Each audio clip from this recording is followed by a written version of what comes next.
You want this, don't you? Oh, wrong franchise. It belongs in a museum. Yeah, that felt better. Or I could put it in my office, whichever.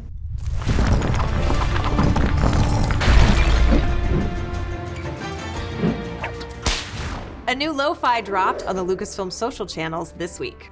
That's right, another one! This time, follow Indy on his adventures around the world, with stops at every major destination glimpsed in the previous 4 Indiana Jones films and Indiana Jones and the Dial of Destiny. It's a rollicking, globe-trotting adventure that takes us from the Well of Souls to Pankot Palace. We've had the good fortune to hear a lot from Harrison Ford in the last few weeks. And guess what? We're not done talking to Indiana Jones actors.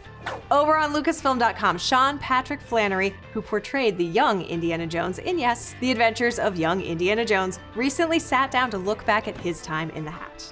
And Indiana Jones and the Dial of Destiny is now out in theaters worldwide.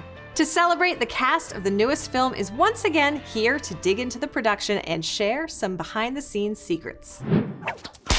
Is this film a love letter to Indiana Jones? It is, in the sense that it's made with love for the character. Part of love means trying to do something new and not just making a movie for its own sake, to try and push the character and understand the character at this stage of his life, but also to deliver those same thrills that we know, and the comedy and the adventure, only this time with an older guy being sent through the tunnel. Is your dynamic in real life anything like Helena and Indy's? No, that's acting.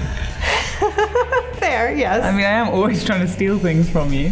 The relationship between Phoebe and I think is not as fraught as the relationship between Indy and Elena. I think that I was well cast in this part to play opposite Phoebe Waller-Bridge. It was a long list. You know, you do make a great Indiana Jones. Actually, the advice you gave me to when I have to take a punch, imagine that I'm drunk, was really useful. I'm going to take that through my life and in my work.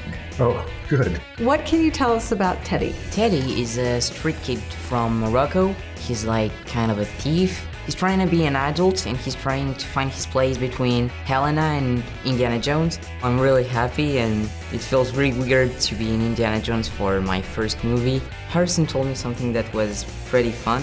He told me that acting was actually like being a child. I think that's a good way to understand the work of being an actor. It's like being a kid, but you get paid. Yeah, exactly. That's fantastic. And I'm also a kid. Yeah, and you're getting paid. Yeah. Boyd, you and James Mangold made some very deliberate choices as you were crafting this character. I'm told there were false teeth and a haircut that's very particular. I was really excited and trying to figure out how to portray a character like that. It was hard for me to wrap my head around. And it started out maybe like a John Cazale look.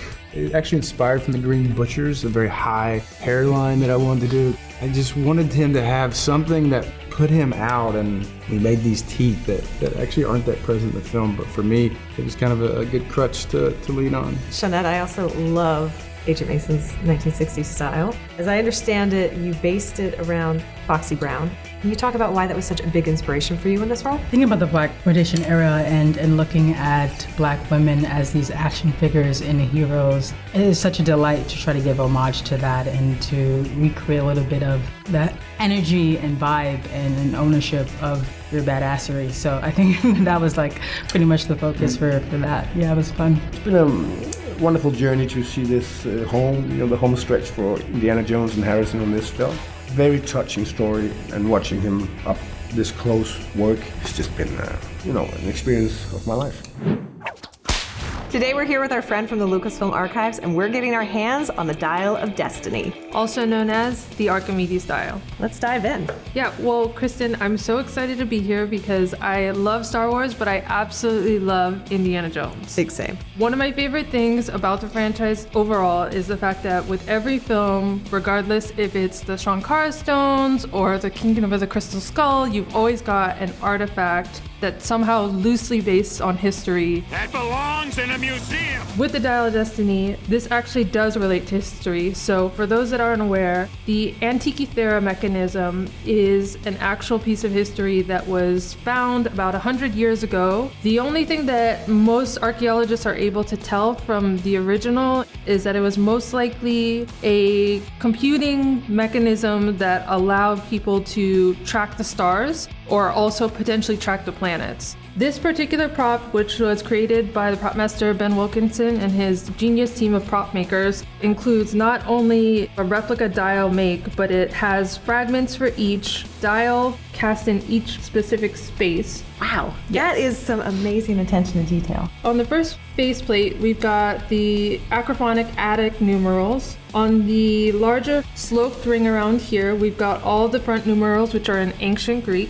Moving over to the larger piece, this inner ring here contains the Corinthian calendar. This entire sloped ring here happens to have all the instructions on how the dial operates. The actual inner ring is the lunar ring, which contains the days of the month. And then lastly, the faceplates along each side contain the sundial. And other than that, I don't think there's anything left to do but put it together. Can we put it together? Yes. Yes. Okay, you and I are gonna combine both pieces. Go for it.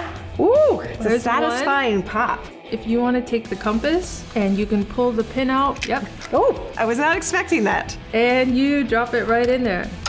And that is the full Archimedes dial of destiny. If you could go back in time, where would you go? Probably to before this shoot started. Before you said yes to doing this piece.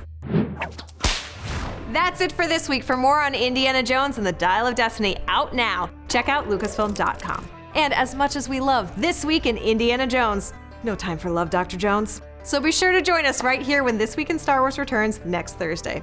Thanks for watching.